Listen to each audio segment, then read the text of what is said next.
Hello everyone, and welcome to the third IHR History of Political Ideas seminar of the year. I'm Wasim Yacoub, one of the conveners, and today I'm really delighted to introduce our speaker, Professor Philip Pettit, who I'm sure to many of you needs very little introduction, but I'll try anyway. Philip is the LS Rockefeller Professor of Politics and Human Values at Princeton, where he's taught political theory and philosophy since 2002. Since 2012, he's also been Distinguished University Professor of Philosophy at the Australian National University. Philip has had a long and distinguished career that one struggles to summarise concisely. He was born and raised in Ireland, was a lecturer at the University College Dublin and research fellow at Trinity Hall, Cambridge, before becoming Professor of Philosophy at the University of Bradford. He then moved to a professorship at the Australian National University, where he remained until 2002. His work has focused on moral and political theory and on a range of background issues in the philosophy of mind and metaphysics. And he's often brought insights from this work to bear on matters of contemporary politics. Philip is the author of many books on political theory and philosophy, and here I'll just pick a few out that are relevant today. He's the author of Made with Words, Hobbes on Mind, Society and Politics, published by Princeton in 2008. On the People's Terms, A Republican Theory and Model of Democracy, published with CUP in 2012, and Just Freedom, A Moral Compass for a Complex World, published in 2015. More recently, he presented the Locke Lectures in Philosophy at Oxford in the spring of 2019. Today, though, he'll be speaking to us on the subject of sovereignty and the mixed constitution. You should all have received, as registered attendees, the handout to accompany today's paper, but in case you didn't, you can access it through the link in the chat box. Before I hand over to Philip, just a few housekeeping notes. Today's session is being recorded. If you, for some reason, would like your question redacted from the Q&A, just let me know. Philip will speak to us for as long as he likes, really. We'll then break for 5 minutes before reconvening for questions, and we'll end the session at 6:30 GMT. So without further ado, over to you, Philip. Thank you. Thank you very much, Wasim. Well, I'm very pleased to be addressing the group, although somewhat in low, because I'm speaking on some historical themes where many of the audience will be much more informed than I am. What I'm interested in doing actually is looking at the issue of sovereignty and the relationship between the mixed constitution and the idea of a sovereign power. And I'm approaching it through the work of Baudin, Hobbes, obviously, and Rousseau. So there's a sort of historical edge to it, though the point in the paper, as will become clear, is more a philosophical argument than a historical argument. Maybe to situate it, it's part of a project that I'm trying to bring to completion, which is a book on the nature of the state and how to think about it in political theory. Okay, so let me, there is a handout just to give you sort of the outline of what I want to talk about. I want to begin with the notion of sovereignty itself, then the notion of the mixed constitution and the way in which the sovereigntists, as it were, Baudin, Hobbes, and Rousseau in particular, reject the mixed constitution. Then I'm going to look at the history, so to speak, of mixed constitutions, or as I call them, polycentric states. The United Kingdom, of course, being one of the most obvious examples, and then the United States, and the attempt, so to speak, to reconcile a notion of sovereignty with that sort of constitution. And then I'm going to raise the question of, because I suggest that those attempts really haven't been successful, and I'm going to see how far you can reconcile the two. And I'm going to argue at that point in the final section of the paper that there is actually, I think, a rather straightforward way of reconciling them once you take on board notions of corporate agency, with which I guess I've worked in the past. Okay, the concept of sovereignty. Well, and here, as I say, I'm almost certainly less informed than many in the audience, but like everybody else, I trace it back to Jean Baudin in the 1500s, and I think something's very revealing about Baudin is that in his early work, as people often note, he was associated with the school of legal humanism. That is to say, a school of thought in which Roman law, which had been, as it was called, the jus commune, the common law, common really to many different states, but equally to church and state, that had such an extraordinary sort of prominence and utility in the previous 300 years. He, with that school of legal humanists, they brought their hermeneutical techniques to bear on the digest and the Justinian texts in general, and basically argued that, look, it's a mess. You know, there are many sources, there are inconsistencies. It's really anything but what you'd look for in a body of law. And I mean, the commentators in the previous century, for example, people like, or in the 2 centuries, people like Bartolus, for example, and Baldus, I mean, they had worked very hard at extracting from the Roman law contemporary lessons. And the legal humanists are arguing, as I read the history, that they're really up a blind alley because Roman law does not provide the resources they're looking for. I think that prompts Baudin to a novel theory of law. It's novel in general, although it does pick up strands in the medieval ways of thinking, but minor strands. The work of Dan Lee in particular, I think, illuminates that. The view of law he adopts, as we all know, is to start with the claim that laws are commands. This really is quite novel as a general statement. And the idea is that for almost any law you consider, you can see it as a command. Now, Baudin does talk about permissive laws, but I think I'm going to set them aside, or if you wish, I mean, one way you can look at permissive laws is that they're hypothetical commands. If you want to achieve this end, if you're going to be permitted to achieve this end, here's the command, you ought to follow these means. So there's a reasonable claim that he can make that all laws are commands. Now, I think in understanding his view, and this is to introduce categories that you don't find in the literature much, but I think they're quite useful. You've got to understand that for him, law includes really 2 bodies of law. There are what I think of as decision maker laws, that is, say, the laws that establish who are the authorities that are going to make the law in the society. Those are decision maker laws, and under what conditions they're to make them, under what limitations, and so on. And then there are the laws that are issued by the decision makers. And those laws you might describe as decision taker laws. Now, if you regard everyone as, so to speak, a citizen or a subject of the state, then decision taker laws apply to everyone. The decision maker laws simply establish who and how decisions about the decision taker laws are to be made. They also, and this is sort of complexity that we're all familiar with in other contexts, the decision maker laws also have to establish how the decision maker laws themselves are made. They have to be, in that sense, self-referential. So the decision maker laws establish who is to make any decisions, both about the decision maker laws themselves and about the decision taker laws to be imposed on all subjects.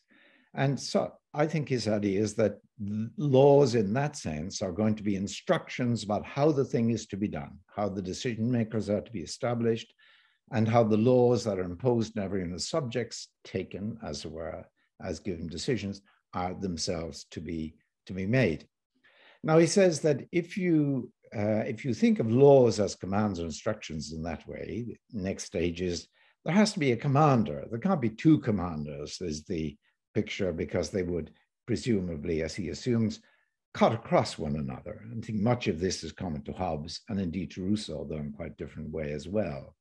So you have to have a commander, a single commander. And this commander, more than that, has to have a special sort of authority. The commander has to be, for example, it can't be subject to anybody else who says, no, no, you can't make that law or you can't make this change because, as Baudin continually says, that would be just simply to establish a further sovereign, and the one you had picked as sovereign, so to speak, would be simply the agent of that further agency.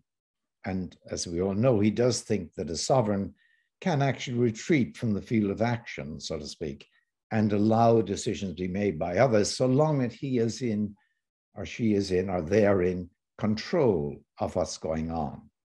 So the idea is that if you have anybody else to whom the commander is responsible, has to answer, then that person really is the sovereign, albeit in Richard Huck's phrase, a sleeping sovereign, a sovereign who's, so to speak, stepped off the stage. Okay, not only does the sovereign in that sense have to be above any other agency within the state, and I should say I'm talking, and throughout this talk, simply of the domestic sovereign. I'm not going to talk about international sovereigns and so on, though that relates, and maybe it'll come up in Q&A. But apart from being above anyone else, not subject to any other person or agency within the state, the sovereign equally has to be above the very laws that the sovereign lays down.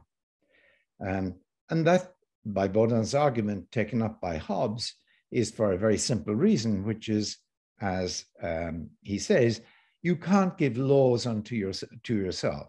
So if you're the sovereign who decides both how laws are going to be made, decision taker laws are going to be made, and what the decision taker laws are to be ultimately, then you yourself can't be subject to these laws, because that would be like commanding yourself to do something.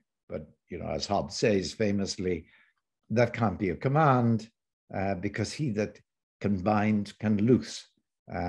You can always let yourself off the hook. So a command involves, it's not up to you to let yourself off the hook if you're subject to a command. So commands can be given by the sovereign, established for other people and for other agencies and how the state operates, but the sovereign has got to be, so to speak, out of that loop. The sovereign has got to be above the law as well as above everybody else. Now, that's a very strong image of the sovereign and has, you know, merit of the name of absolutist for Baudin and the others. But it's where it makes the sovereign, I guess, into an unbound binder, so to speak. The sovereign can lay down how things are to be done, but no one can bind the sovereign himself, herself, or itself. Okay, however, the sovereign in Baudin, as I read him, and indeed in Hobbes and Rousseau too, while extremely powerful in that sense, is still constrained in other ways.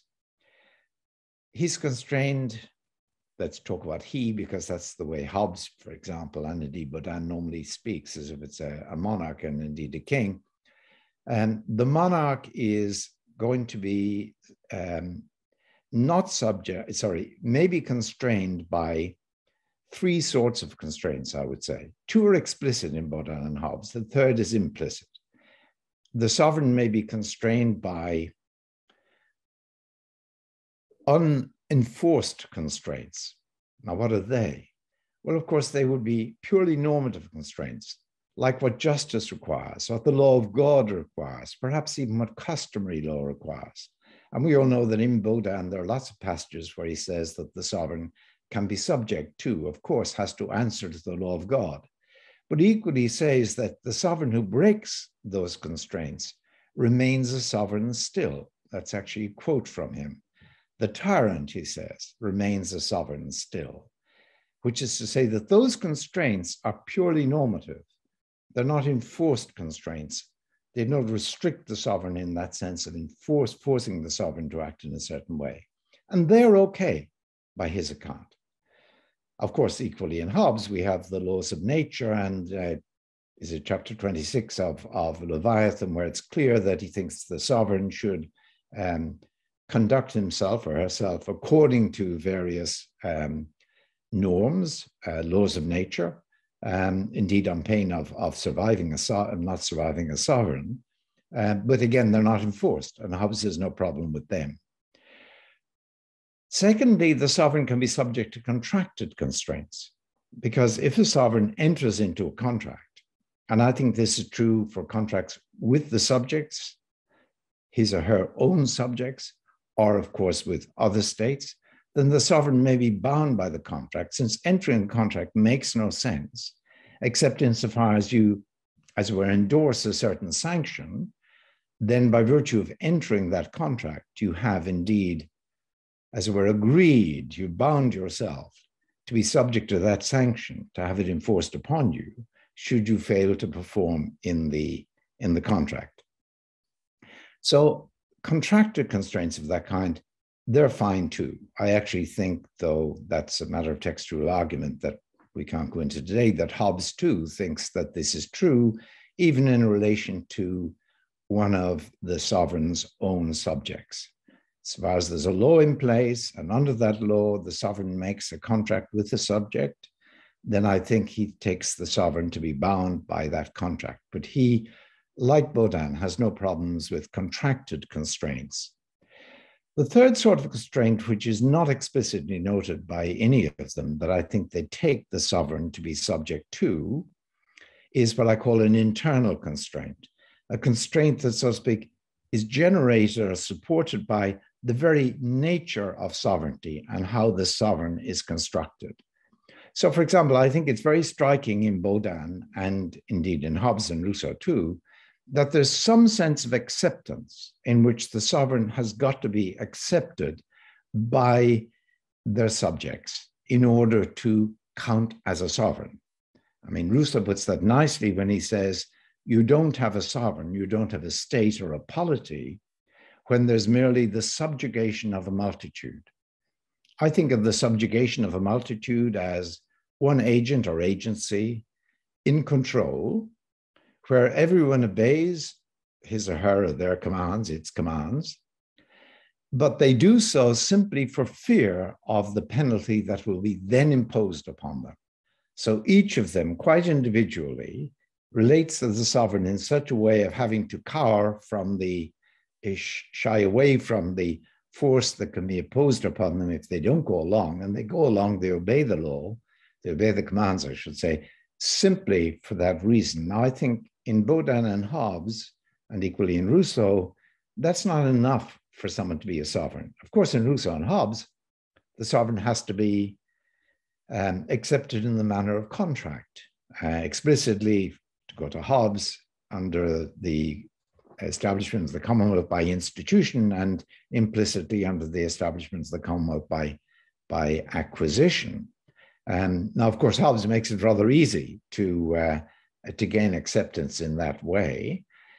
When he says, for example, that the conqueror with the sword over your head, who says, do you accept me as sovereign? And you say, for fear of your life, I do.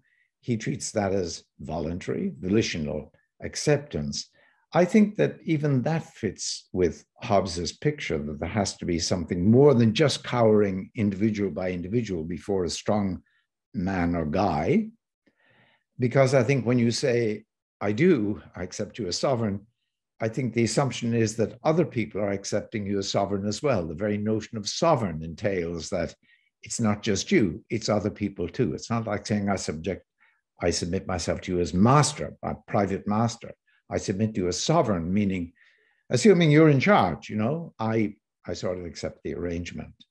Now, I'm inclined to think that the argument you get in these people for the necessity of a sovereign, an unbound binder, a source of decision maker and decision taker laws within the state, is actually quite persuasive.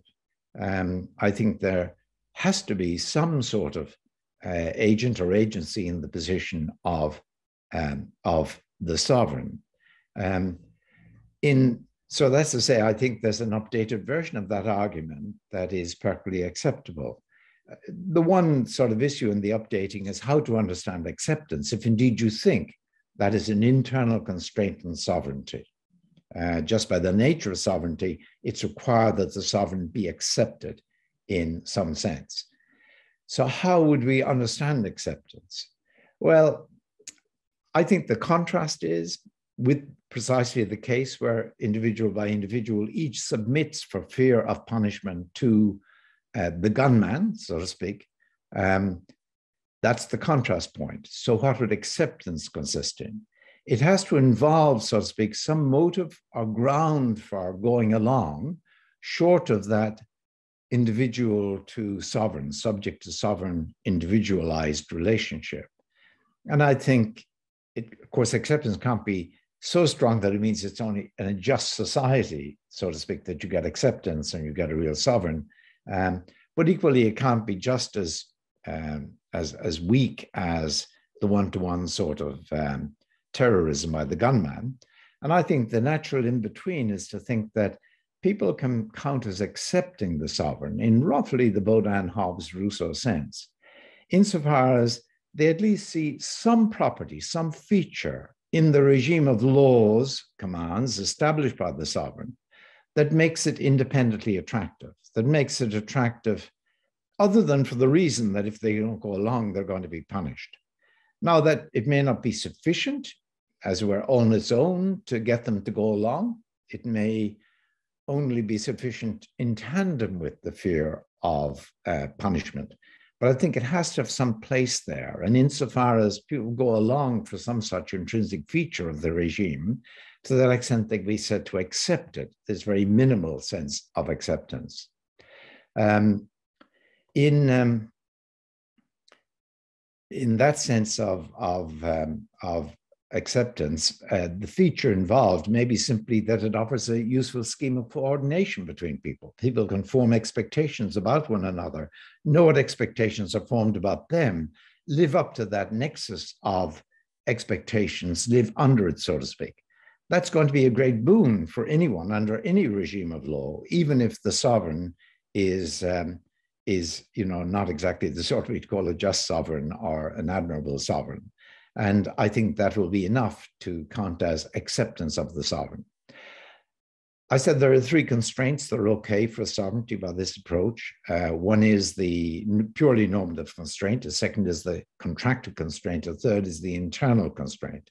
Of course, another internal constraint, although there are qualifications needed here, I'm not going to enter them just now for reasons of time, is that the sovereign should rule by law. That's already outlawing, so to speak, ad hoc decision-making and imposition on individuals. And the sovereign isn't a sovereign, at least not a proper sovereign. There's an issue, let me ignore that qualification. Maybe people bring it up in the Q&A. But that means that the sovereign is really constrained. But he's constrained, or she's constrained, or they're constrained internally by that need to rule only via laws, however laws are understood, but at the least via some general type of edicts. Okay, so much for the concept of sovereignty and how it emerges. Now, the important striking thing about the three absolutists I've mentioned is that they all reject the mixed constitution. As we all know, the mixed constitution idea is deep in the Republican tradition of thought and is certainly very prominent in the work of Polybius and the work of Machiavelli, of course, and of others like Harrington in the 17th century, and of course in the work of the founders in the American case, like the Federalist Papers are full of it. Now, the idea of the mixed constitution is often put by Polybius in terms of the metaphor of the mixing of democracy, aristocracy, and monarchy. I think that's just a trope. Even in Polybius, he doesn't make much use of it. I mean, the division that he talks about is just simply there are different centers of power that check and balance one another. That's the core idea. They're all against the mixed constitution, our sovereigntists. That's really what makes them absolutists, you might say. And of course, the mixed constitution represented the only really relatively popular mode of regime in the world they lived in. The only sort of regime in which ordinary folk really had quite a good part to play, or at least some part to play, not maybe a major one. And the mixed constitution takes many, many different forms, as we know. Some are, of course, more popular than others. In Machiavelli's hands, it would involve the people much more deeply than it would in the Venetian model, for example, or in various other models. They think you can't have that sort of constitution. Hobbes calls it wonderfully mixarchy, because power is going to be spread at many hands. They're going to sort of cut across one another. They're going to undercut one another. They don't have many arguments, actually, but they have a lot of rhetoric.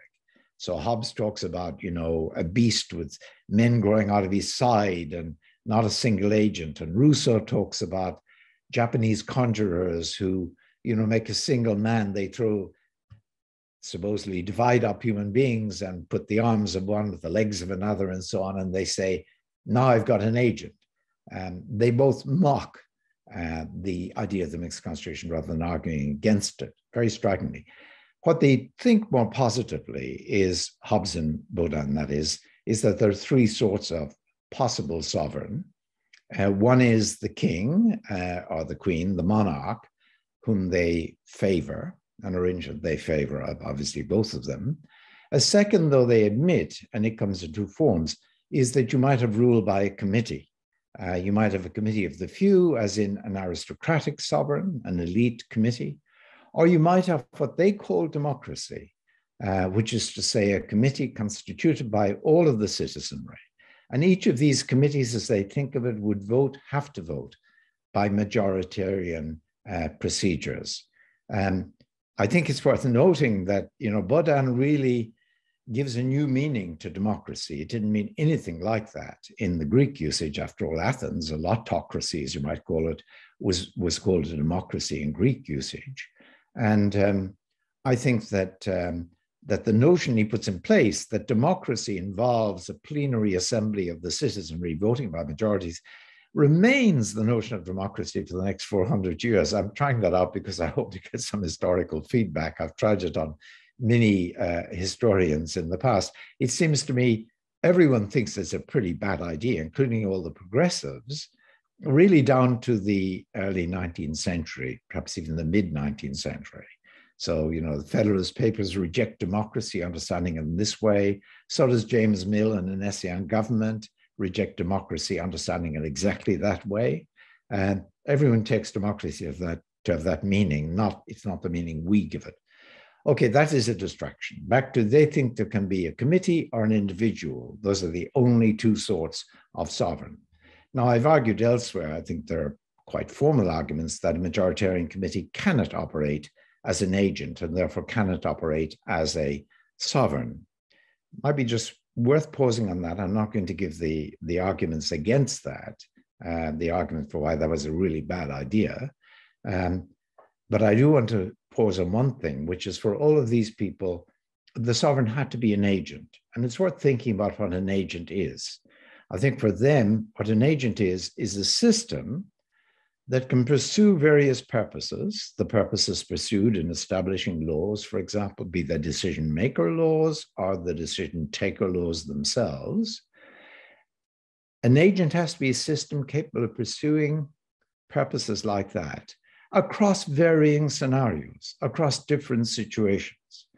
And of course, that means that it has to be a system that is organized to gather information about the different situations it might find itself in, and to adjust its behavior so as to further its purposes in those novel situations.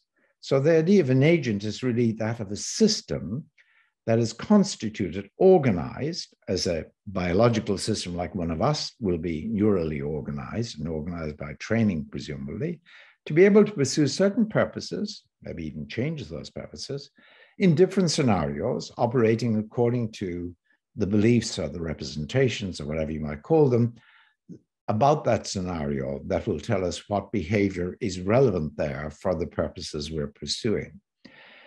That's a really heavy demand. They think a majoritarian committee could be like that the majority voice generated by voting could be a voice around which all members would rally and be led, where that voice would tell them the purposes and would directly or indirectly tell them how to adjust to realize those purposes, now in this scenario, now in that scenario. And of course, the voice of a monarch could equally do that. And in the Hobbesian image, people would rally behind that voice, and it would, so to speak, be their sovereign. They would rally behind it in the sense of accepting it as the sovereign. Okay, so now they reject the I'm in favor of the sovereigntism. I'm against the critique of the mixed constitution. I think it's misplaced, and I'm going to come back to that. But before doing that, and I'll do this section rather hurriedly, let's think about what happens from in the 1700s, the 18th century, and indeed the 19th century. What happens, of course, is that the mixed constitution becomes the standard constitution operating in Britain, in the United Kingdom. The state, so to speak, under the mixed constitution is what I call a polycentric state. There are many centers of power that check and balance one another. So what eventually happens is the product of their interaction. And for example, Blackstone and Montesquieu are both absolutely clear that Britain as they see it, England in particular as they see it, is run in that way under a mixed constitution. It's a polycentric state. And they both insist, for example, that the center of sovereign action, as it was for all of the sovereignties, is the legislature. And in laying down law, you have to have three different elements coming together. You have to have the two houses of parliament, each being powerful at that time. And you also have to have the king, the monarch, coming on side, not vetoing the law. So all three have to come into concert, as Montesquieu puts it at one point. And while Blackstone and Montesquieu use the word sovereignty, it's come into usage, particularly of the sovereign, the king. And they often talk, Blackstone in particular, of the sovereignty that lies in these three bodies that exercise sovereign power.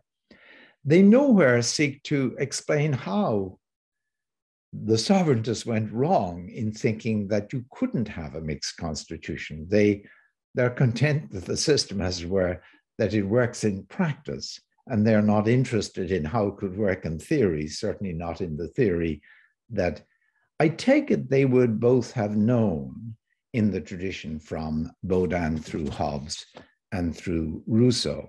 So that's in a way a rather unsatisfactory situation. You have a polycentric state, you have a mixed constitution. It seems to be doing rather well.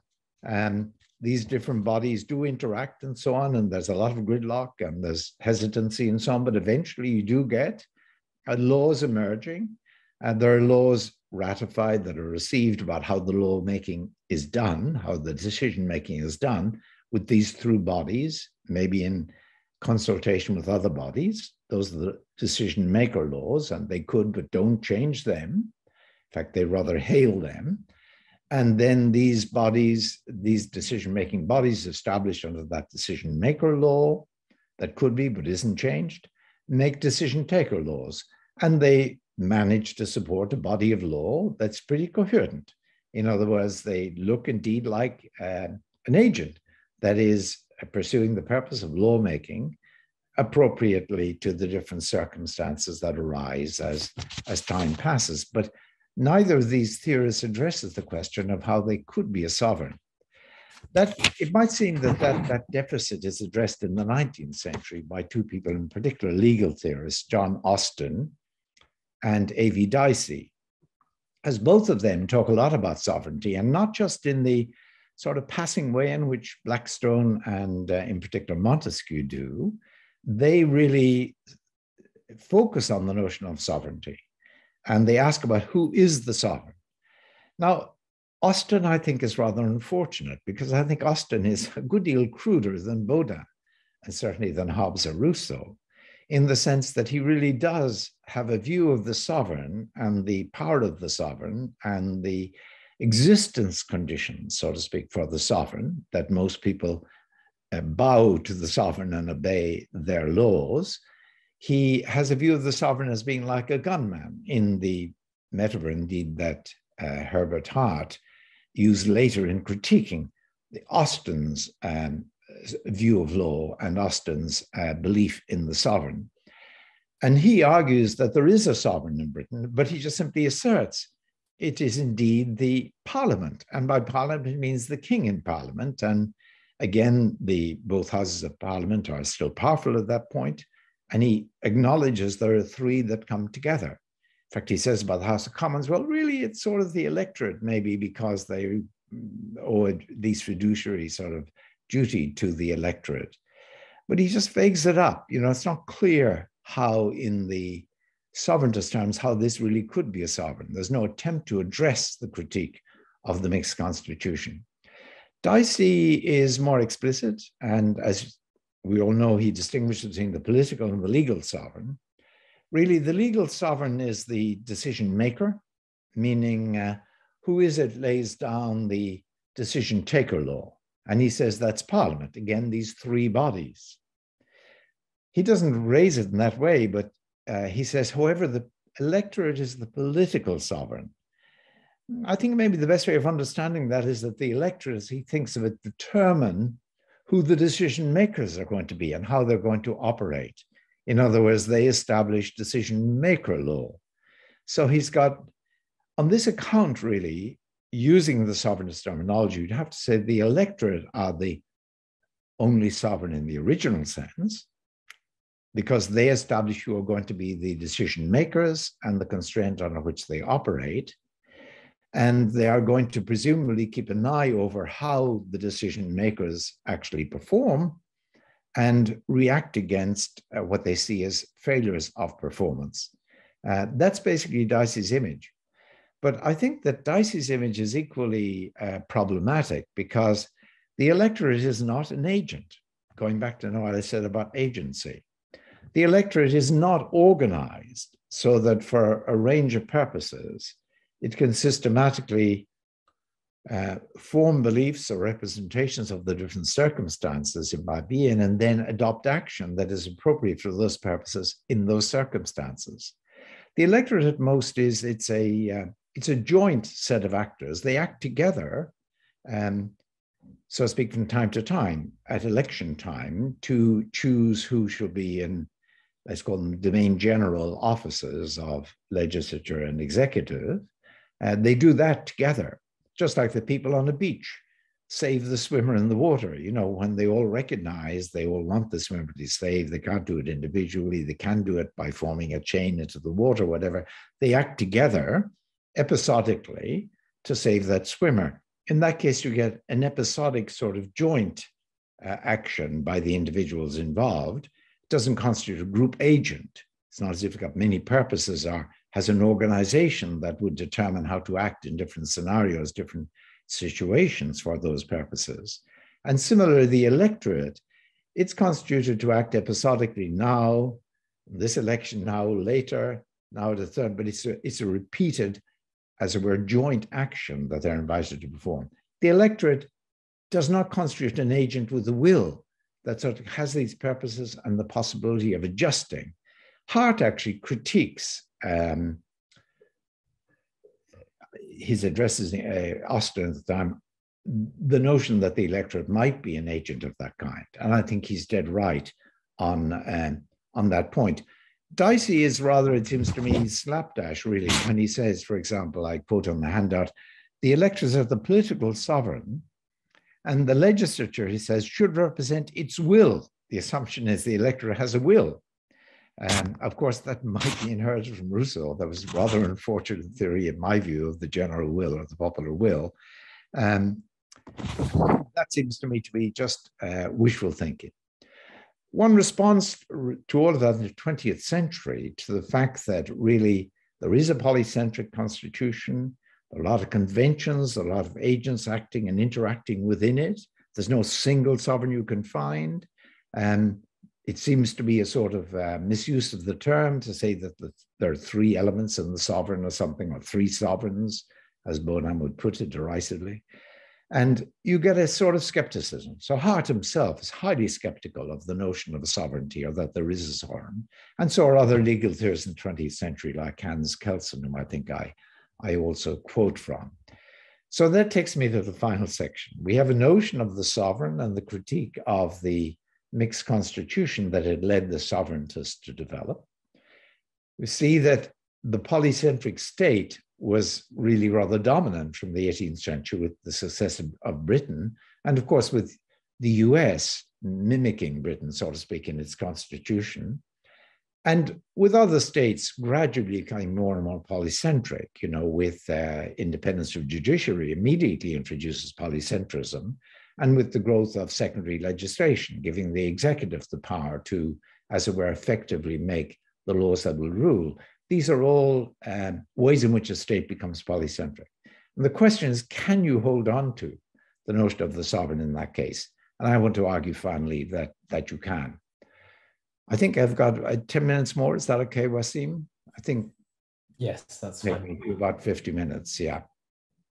Okay, so I think that skepticism about the sovereign in the polycentric state, which is shared, of course, between the sovereigntists or the absolutists and someone like Hart and Kelson, that skepticism is actually due to a mistake. And it's a mistake that Alfred North Whitehead gave the name of the fallacy of misplaced concreteness to. In order to introduce that fallacy, that mistake, in this particular context, though, let me quote from a story of Gilbert Ryle's. It's at the very end of The Concept of Mind, which some of you may know. And Ryle tells the story of a visitor to Oxford who asks to be shown around, wants to see Oxford. And so he's shown one by one every college in the place. He's really, really pleased, admiring, thinks it's terrific. And then he says, well, that's great. He said, we have a few hours more. Could I see the university now? And of course, this is a category mistake, is actually what Ryle calls it. At least that was true at the time, I guess, in 1948, 49. Bear with me. Let's think about the university, as Ryle was clearly thinking about the university, as just a network of colleges, where the colleges operate together, make agreements with one another, establish protocols, and are true to those protocols and how they behave and how they interact, may check and balance one another in various ways on various bodies with representations on those bodies. But basically, they establish the university. And there is a University of Oxford, true, but it's not coordinate with the colleges. It's superordinate to the colleges. It emerges from the colleges interacting together. Now, what I want to say is that in a polycentric state, there's no reason not to think the same way, that the state, the polity, is a superordinate or emergent entity. You've got the legislature, you've got the courts, you've got the executive, you've got the media, you've got citizens in a more democratic society that interact in various ways, you've got public interest movements, you've got routines of election, you've got routines of appointment and inspection, you've got all of these bodies. Think of them like the colleges in the University of Oxford. And they together interact in such a way, they check and balance one another, but not, so to speak, at random, not in a ramshackle way, not in a free-for-all, as you might put it. They do so to a purpose and under constraints that have the effect, if the polycentric state is working well, of generating and sustaining a more or less coherent, systematic regime of law, and of being able, in the interpretation of that law in the executive and in the judiciary, to maintain the coherence of the corpus of law, pursuing that purpose of establishing a regime of law across the varying scenarios that we have as history evolves. And just as the university is a superordinate entity, so you can think of the polity or the state as a superordinate entity that emerges from the interaction of these parts. Now, it's striking that the university isn't just a superordinate entity of any old kind, it's an agent. Because the university, say the University of Oxford, does various things. It admits students, it educates students, it organizes their education, it organizes the assessment of the students, and it organizes the credentialing of the students and the issuing of degrees and so on. And it does that across very different areas. That's to say that it pursues the purposes of a university in those different respects. And it pursues them, of course, in a way that is appropriate to the different circumstances that may arise. And the people acting within the university, the different colleges, but more importantly, the different officials that represent the colleges are established an agreement between the colleges. They play their different roles, and in playing their different roles, they further the purposes of the university. They act in the name of the university.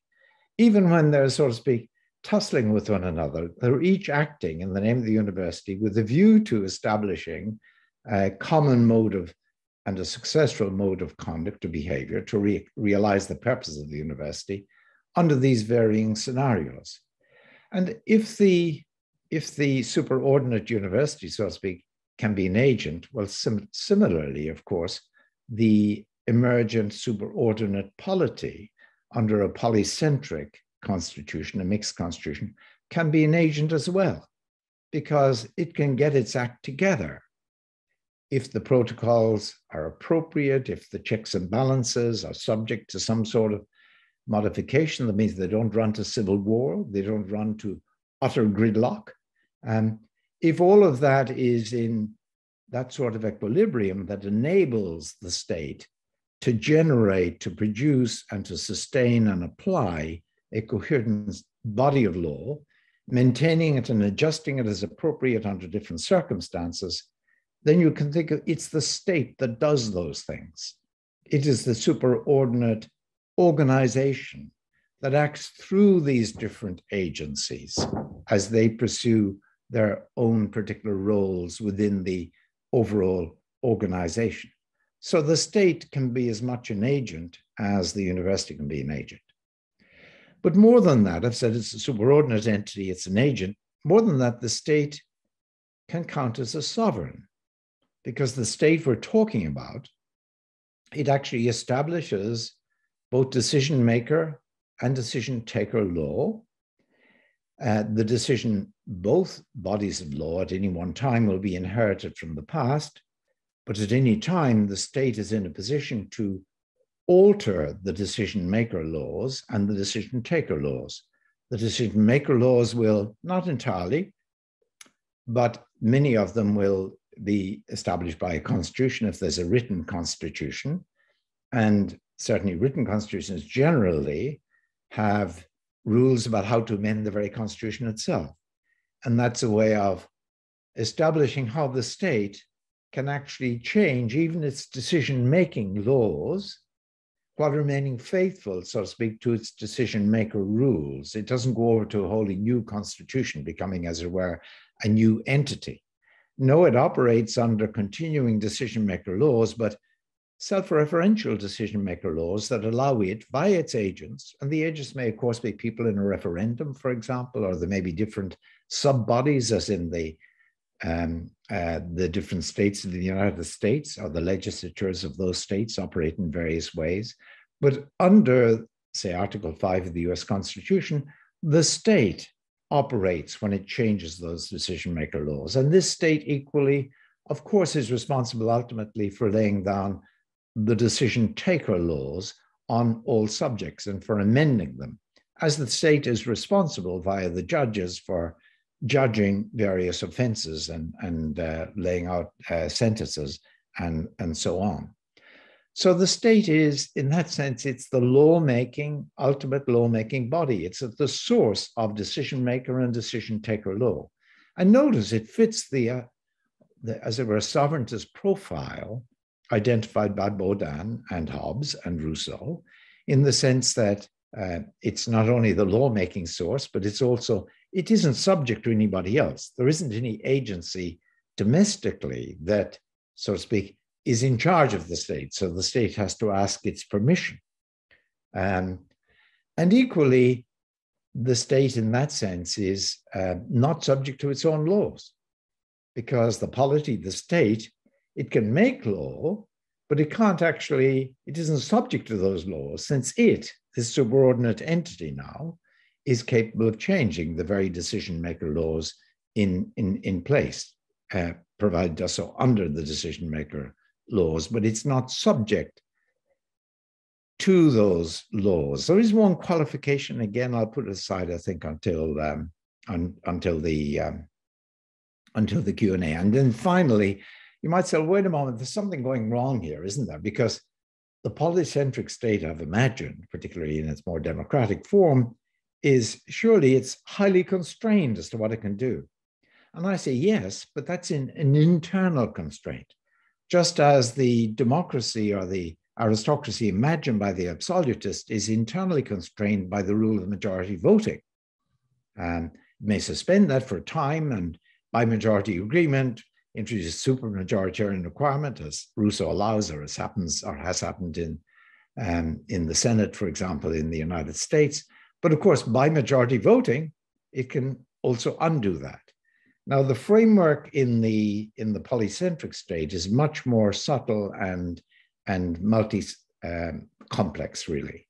But the framework whereby laws have to be originate in one place, have to go elsewhere, have to be tested in certain sort of bodies, those are all constraints that are internal to the agent.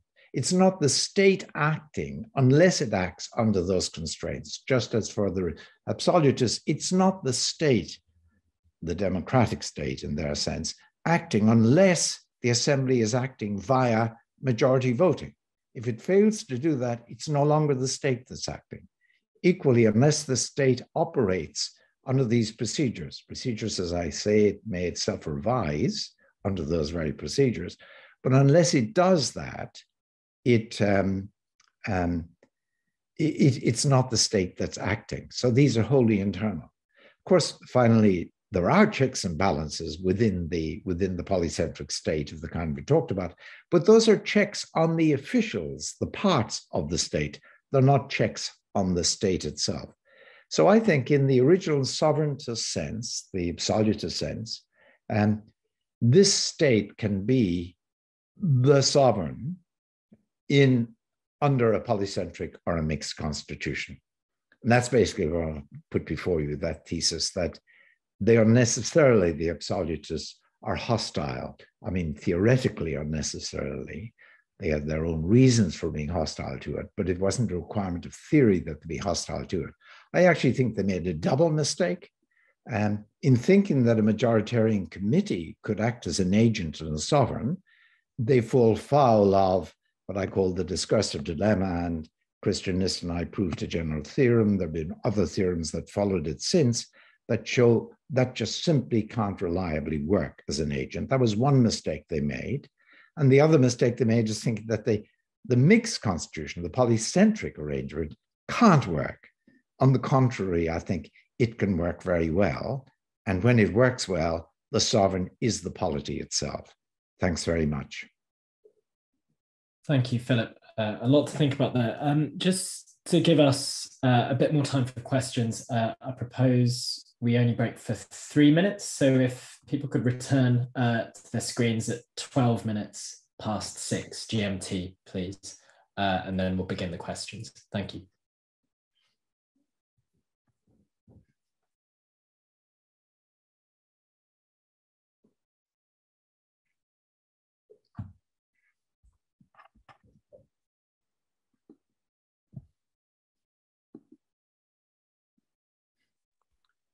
Hi, Philip. I'm not taking a break. Who is this? Burke, hi. Richard, is it? Yeah. Oh, yeah, I recognize your voice. Yeah. How are you doing? I didn't realize that the Cambridge mafia would be tuning in as well. Nice to see you. Well, yeah, I'm here anyway. I'm actually in London. Not that that makes any difference, but oh, you actually live in London, right? Yeah, right. That's the. Yeah, of course, yeah, we could all be anywhere. So yeah. But yeah, the important point is I'm not teaching, so I'm here. Yeah. Are you teaching? So you're not teaching I'm this? not teaching today, no. So. All right, I see. Okay. Do you do your teaching in person now, or it's all back? It's all back and real. Yeah, more or less all. Yeah. In fact, person, our seminars back and live as well. I know. I actually prefer the online because I did it from Australia, fall of 2020, And I really liked it with seminars. I thought it seemed to work very well. And there are breakout rooms. I'd never even heard the word of a breakout room, but you could, record in advance and then have 2 hours of discussion and people go into, I really liked it. But now the in-person stuff, I mean, I finally got used to it, but all our students are masked, and so it took me about 6 weeks to just, identify people by name in a seminar, graduate seminar, about 20 people or so, because you only see the eyes, Yes, yeah, that's true. Yeah. Are your students masked as well? I think it's just, there's a bit of personal discretion.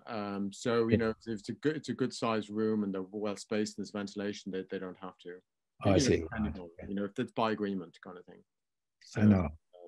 Yeah, Princeton is the weirdest rule. The students all must. When you're teaching, you needn't. You can take it off while you're speaking. But visiting speakers, and we've had some, not many, visiting speakers are required to remain masked. Yeah. And that's slightly daft, to be listening to someone who's speaking to you through this muslin. It's not good. Yeah, I hate that, I must say. Yeah. Also, if you're the speaker, the mask becomes wet after about 5 minutes. I know, and they keep pulling it away from their face. Yeah. I know. It's got all sorts of reasons to object, the aesthetic to the salutary to the sanitary. I know. Yeah. So it's 1:12, Wasim, if you are going to lay down the law. Yes, I am. 1:12 with me, 5:12, 7, whatever it is, 6:12 with you. Okay, well, 12 minutes past whatever hour you're working with for the audience. Thank you, Philip, for a wonderful paper. The floor is now open for questions. If you'd like to ask one, you can raise your hand under the reactions button. There's a raise hand thing there, or just write in the chat box that you'd like to ask a question. I'll call on you. And there is a queue. I'll form a queue of questions. So who would like to go first? Thomas Baldwin, please go ahead.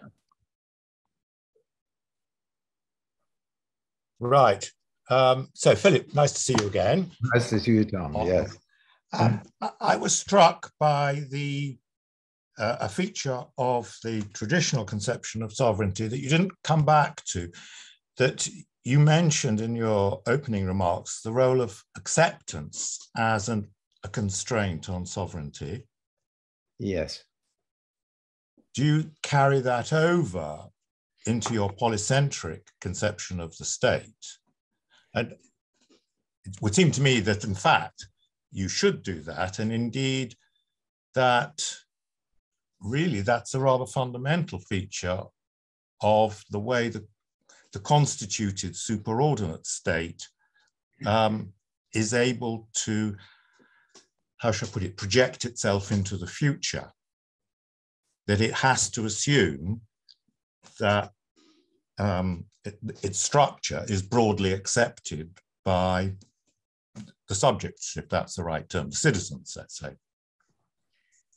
So absolutely, Tom, I agree with that. And that was an oversight on my part not to come back to it. I think that, if the superordinate state is going to count as sovereign, it had better be accepted in at least a minimal sense. Now, of course, I want to allow that the state we're talking about might be a very undemocratic state and might still gain acceptance in the minimal sense I talked about, that there's a feature of the regime that elicits conformity to the laws and so on, that is independent from the reason for conformity that consists in fear of punishment. I think, though, that, of course, acceptance comes in degrees, and that if you've got a polycentric state that is more and more democratic, you'd expect that the degree of acceptance might rise, as in people not just accepting it for there being some feature that makes it worse, as it were, than the war of all against all, really, but some feature that really makes it an object of appeal, an appealing object or arrangement for the people living under it. And I like the way you talked about projection into the future, because yes, I mean, the state can, as it were, dare to project into the future insofar as it can presume upon the continuing acceptance at whatever level of acceptance by the subjects. So thanks very much. Right. Yeah. I won't take up more time. I enjoyed the paper very much, though. Richard Burke. Sorry, I'm online. Yes. Just to say, actually, Philip, I really greatly enjoyed that paper as well. And I've got a sort of footnote and a qualification, and then a sort of slightly wider question. The footnote is that the figure who developed, and this is an 18th century point, the figure who developed a theory of sovereignty, or say a doctrine of sovereignty, and explicitly combined it with a theory of a mixed constitution, is Adam Smith in the Lectures on Jurisprudence, which is quite strange because his theory is in other ways so Humean, but Hume doesn't advance the theory of sovereignty. So it's kind of just an interesting footnote fact. The qualification is about the term absolutists and whether one really wants to, if you like, file Baudin, Hobbes, and Rousseau under this single category. Not that I've got some major objection here, but just that there are discriminations one would want to make also. I don't know that one would fully want to say that there's no theory of mixed government in Rousseau. I mean, there are different organs of state differently operating, for instance. But point taken that it's a unified theory of sovereignty, and of course the government isn't sovereign. But nonetheless, there is, I mean, I think it's telling that he objected to Athens as a bogus constitution because it didn't separate its powers, and he admired Rome. So there's something to be factored in there. My final question really is a slightly more theoretical question, and it doesn't cut across anything you said, but I wonder what you think, how useful in the end a concept of sovereignty is as a description of politics, as an approach to thinking about politics. I mean, the Greeks didn't have it. I mean, the ancient, I mean, I hesitate to say this in front of George as far as Socrates is here, but the ancient Greeks had no such term. Melissa Lane says kurios, to kurion translates sovereignty, but I think it's more like predominance, or maybe even hegemony, or it's not got this notion of finality of decision making. And I can understand why Baudin would want such a notion, because as you said yourself, he's a legal humanist. It's a legal theory. And I suppose that's my point. It fits legal models, the theory of sovereignty, better than it fits any theory of really existing systems of government, because you've got a final court of appeal. So if you think of politics in terms of tracing agents and offices to a final arbiter, well, that would obviously perfectly fit with any hierarchy of courts or a bureaucracy in the technical sense. But there's so much going on in a modern system of government that doesn't fall under that umbrella. And you mentioned them. I mean, referenda and elections, and there's no sort of final moment of decision making in any sort of obvious sense. That's not with any prejudice to your idea that it's, there is such a thing as a corporate state, and this combines with polycentrism. But it is worth thinking about whether we could dispose of this and not lose much. Terrific. Let me be as brief as I can, because there are lots of hands that I can see. I will look up the Smith Lectures on Jurisprudence. Thanks so much, Richard. That's really interesting. On the qualification, I agree with you. I mean, Rousseau talks about mixed government, having poured cold water on the mixed constitution, but that, of course, is because he sees the sovereign as just being the legislature, and it's really against the mixed legislature that he is railing. I think he doesn't really understand, or doesn't allow for how far those who apply the law, and his friends, he used the word apply, are actually going to interpret the law, and often do so constructively, so they can't be regarded as outside the sovereign, but he does. And I think it's important, the separation of powers, functional separation, is quite consistent with the position of Baudin and so on, because it's the legislature that they focus on, believing, perhaps mistakenly, that it is the only source of law.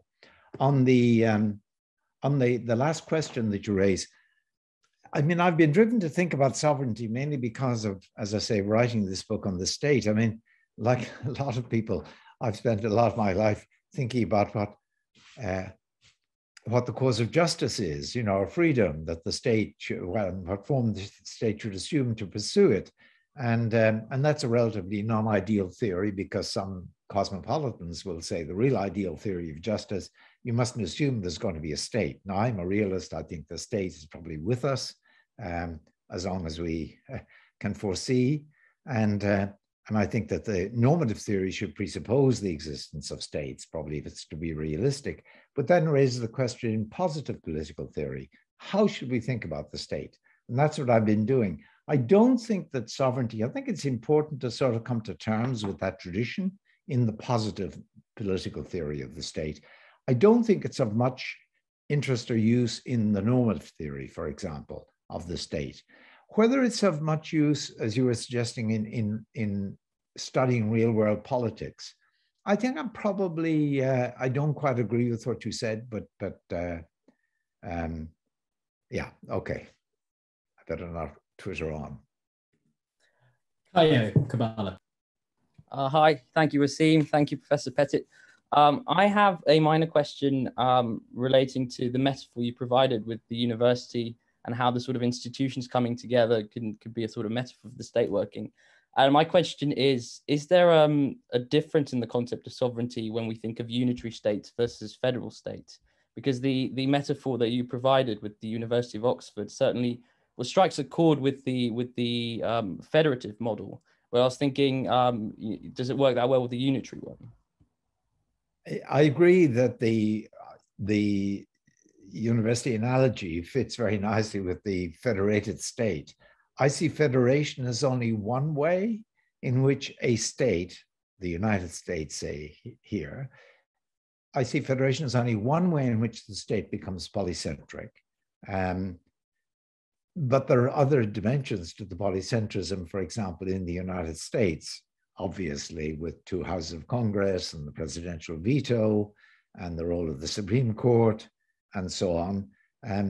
So it's really incidental, I think, to the use I want to make of the metaphor, that it fits or picks up the federating aspect of the polycentric constitution, excuse me, more than it does other aspects. But I think it can be made to work for other aspects too. We have two questions in the queue, one from Will Salinger and another from Andrew Fitzmaurice. I wonder if you want to ask them one after the other, so Philip can answer in his leisure rather than racing through his answers. So Will, then Andrew, please. I can't see you, Will, and yes, we've been corresponding. It'd be nice. Right. So I can't actually get my video to work right now for some reason. Yes. Unfortunately, I don't know what is going on with the wireless here, but so I guess my first question is just simply, it's not clear to me why Blackstone isn't the figure who solves this problem. Doesn't he give us what you call a polycentric state with, that looks a lot kind of like a medieval university, the different sort of orders of society, and they kind of come together to make decisions on both the sort of levels of sovereignty you describe, and he does use the term the state, right? I mean, it's not like Montesquieu wants to perhaps say there isn't a kind of state there in the way that has in Hobbes and Baudin and Hobbes and Pufendorf and the like, but it seems like in Blackstone these two things are both there, and that just got me wondering whether perhaps the real question not about sovereignty and the mixed constitution, but popular sovereignty and the mixed constitution. I mean, so can you bring those things together? Like, will the state just be like a kind of medieval? Will there have to be different orders of society? Can the people in any kind of sense rule, certainly even in the sense in which they might rule in, modern democracies today, under the conception you're giving us? I'll reply very briefly, Wesley, I think, to Will. Blackstone, very interesting. I mean, I did wonder about this because Blackstone also has a very developed theory of corporate agency. I mean, I shouldn't say very developed, but he's quite explicit about the 5 marks of a corporate agent and so on, and how these bodies can act as agents, although they're corporate. And it sort of surprises me that while he talks about the sovereignty that rests in these 3 bodies, he doesn't ever talk about them as a corporate agent. I've one suggestion, and I'd love to hear, maybe you can write to me about this, but my suggestion is that he thinks of corporate agents as established by the state. He's a so-called grant theorist, that corporate agency exists only when the state gives authority to a group of people, enabling them to act for various purposes according to, and so the state can't make itself a corporate agent. Maybe that's why, but the truth is that he gets awfully, I've given the view I've defended, you might say it certainly fits very nicely with Blackstone. You could say this is just a little footnote to Blackstone, that actually he could regard the sovereign as a corporate agent, that these agents constitute insofar as they operate under various protocols, et cetera, et cetera. Why he doesn't do that, I don't know. Just the suggestion is maybe that he doesn't think of corporate agency as such that a state could be a corporate agent, only those living under it. On popular sovereignty, yes, this actually, what I'm presenting is taken from a longer paper which focuses precisely on popular sovereignty.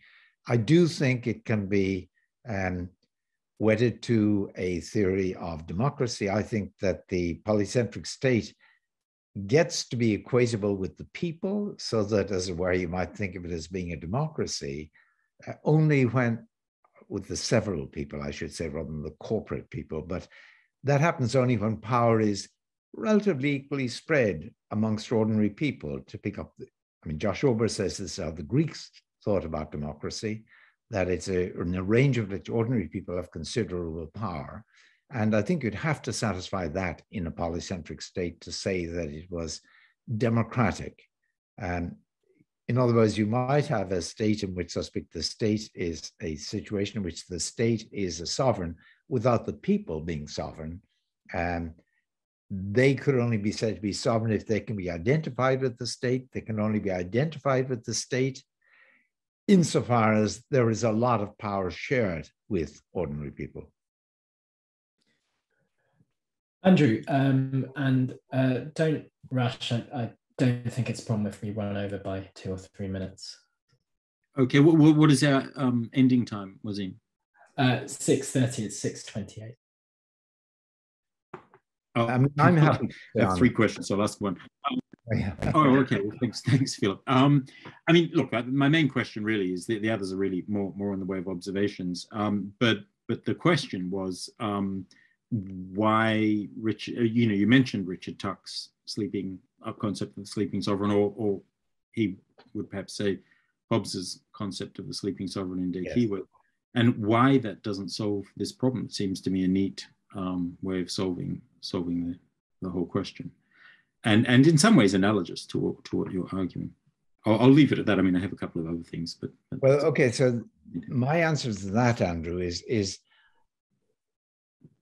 you can have the sleeping sovereign, of course. As Bonan and Hobbes recognized, and so on, and that sleeping sovereign might be an individual monarch, for example, who steps off the stage and lets others run the show, but keeps an eye on what's happening. What I don't see is how the people can be the sleeping sovereign if there isn't an arrangement whereby they meet regularly in assembly or something like that, because the people considered as the electorate, for example, or even those who are capable of mounting, this, that, the other contestation, that isn't an agent. And it's a requirement of sovereignty under this approach that a sovereign has got to be an agent. And by agent, I mean a system that can pursue standing or flexible purposes according to its representations of the different scenarios in which it acts. And the people ain't that. I think it becomes, so to speak, as elusive as the idea of the will of the people, the popular will or whatever. It's sort of a nice rhetoric, but it doesn't really have any, it seems to me, sharp edge. Okay, thank you. Well, right on time. So thank you, Philip, for answering all the questions so succinctly and concisely. I'm afraid that is all we have time for. I have a sense we could go on much longer. Please join me. Another half an hour, actually. These are really interesting issues. Anyhow, sorry. No, well, obviously feel free to write to Philip if you have unanswered questions. So please join me in thanking Philip for a wonderful paper that's given us lots to think about.